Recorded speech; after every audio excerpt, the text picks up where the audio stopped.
Assalamualaikum warahmatullahi wabarakatuh. Perkenalkan, nama saya Wanda Listiawati Aguinda. Saya dari kelas A. NIM saya 1803612010018. Baik, di sini saya akan menjelaskan tentang biaya relevan untuk pengambilan keputusan khusus. Yang pertama, pengertian relevan konsep dasar dalam pengambilan keputusan. Biaya relevan adalah biaya yang terjadi pada masa mendatang dalam berbagai alternatif pengambilan keputusan manajemen.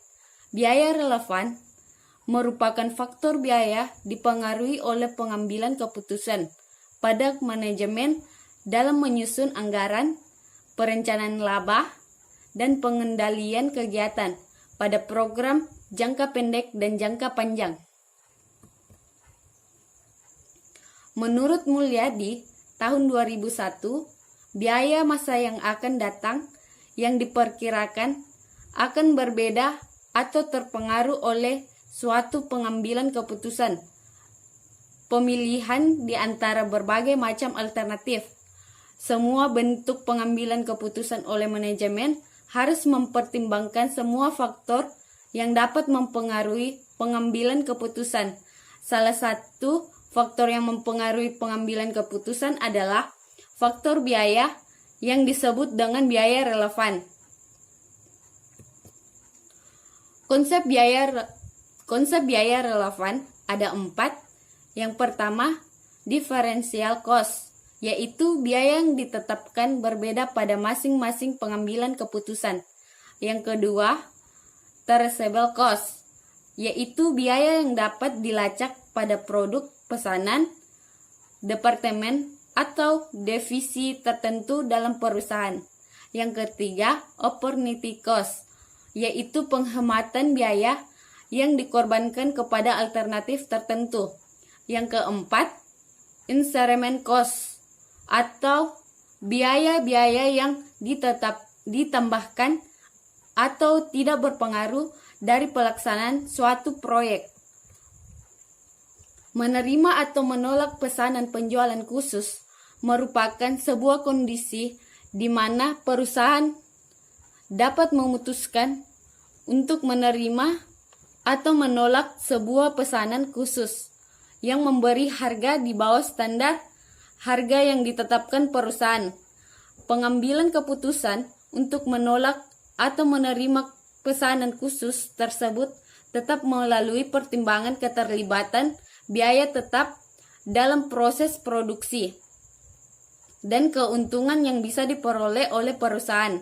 Jika perusahaan memproduksi dengan jumlah yang belum penuh dan memungkinkan pekerjaan pesanan khusus tersebut tanpa menambah biaya tetap lagi, maka akan menguntungkan perusahaan karena perusahaan sudah tidak lagi mengeluarkan biaya tetap untuk pesanan tambahan tersebut.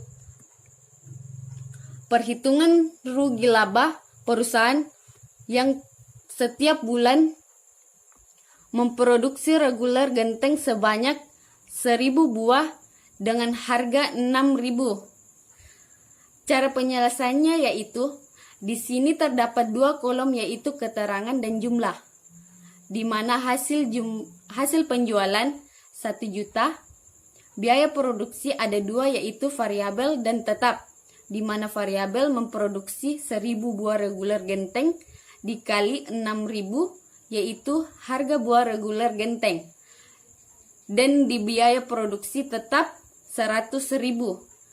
Jadi jumlah biaya produksi 700.000. Jumlah biaya produksi kita kurangkan dengan 1 juta dari hasil penjualan. Sedangkan laba kotornya 300.000 dan biaya usaha 500.000.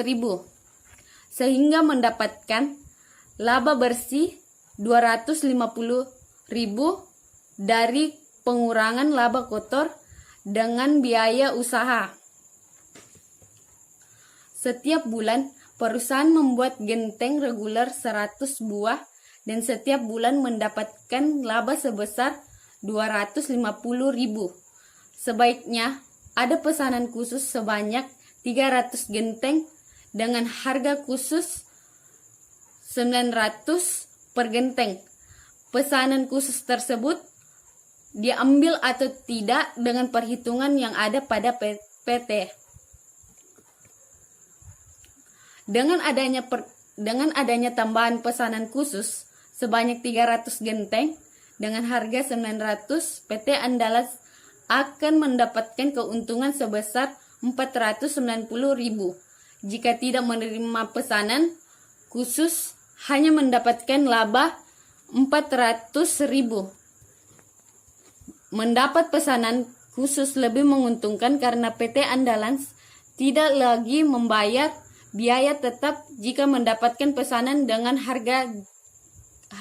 harga khusus. Yang kedua, meneruskan atau menutup sementara suatu produk.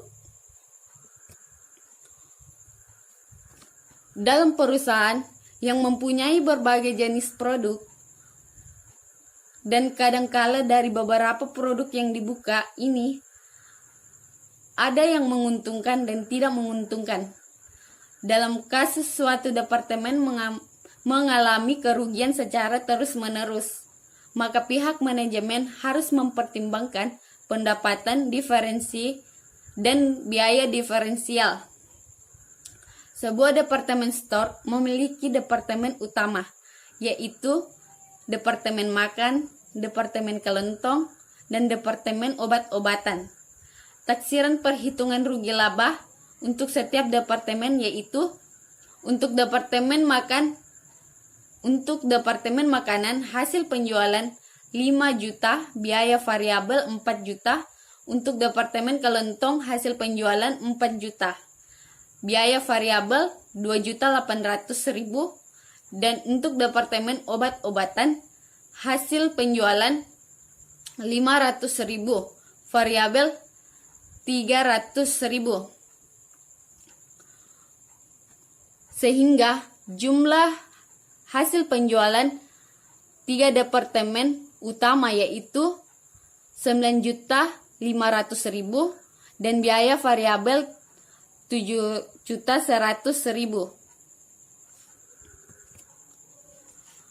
Yang pertama, jika biaya kesempatan lebih besar daripada biaya terhindarkan apabila perusahaan menyediakan departemen makan, maka sebaiknya perusahaan meneruskan departemen tersebut.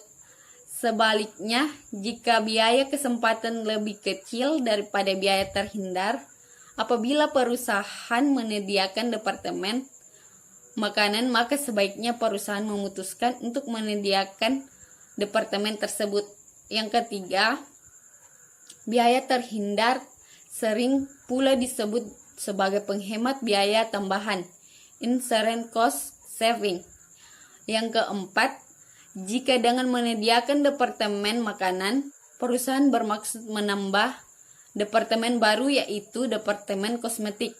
Yang kelima, perusahaan harus menganalisis pendapatan diferensial dan biaya diferensial antara tetap meneruskan atau menambah departemen kosmetik atau mengganti departemen makanan dengan departemen kosmetik.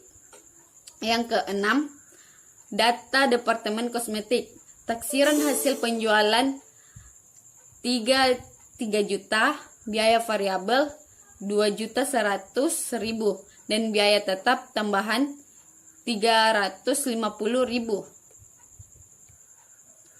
Dalam tabel alternatif meneruskan departemen makanan, hasil penjualan 9.500.000, biaya variabel 7.100.000, biaya tetap terhindarkan 1.325.000. Untuk mendapatkan jumlah yaitu biaya variabel ditambah biaya tetap terhindar, maka jumlahnya adalah 8.425.000. dan untuk mendapatkan laba sebelum biaya tak terhindarkan dari hasil penjualan dikurang jumlah, maka didapatkan 1.075.000.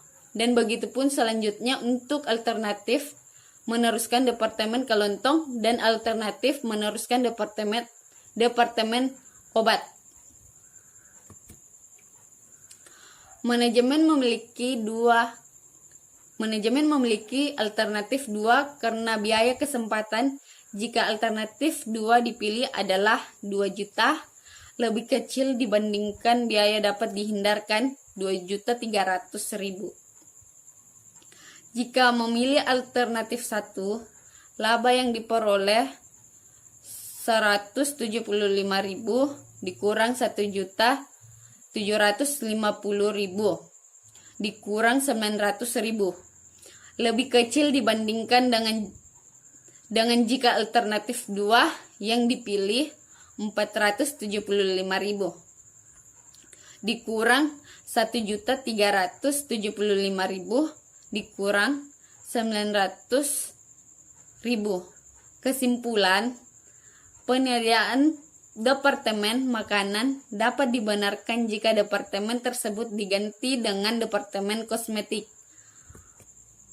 Yang selanjutnya, yang ketiga, menyewakan atau menjual aktiva yang menganggur.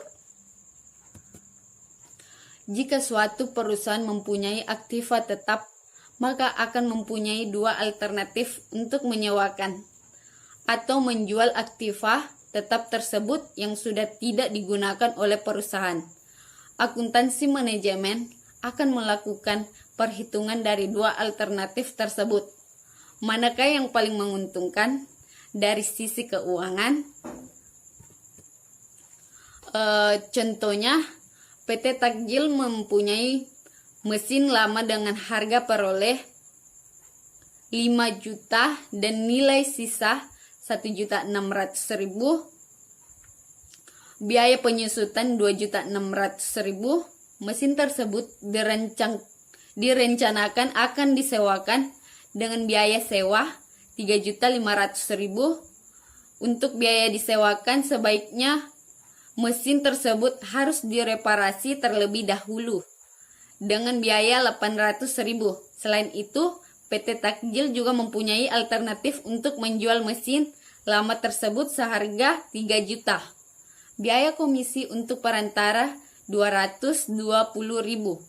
Dari 2 alternatif di atas, sebaiknya kapan PT Takjil menyewakan atau menjual mesin lama tersebut?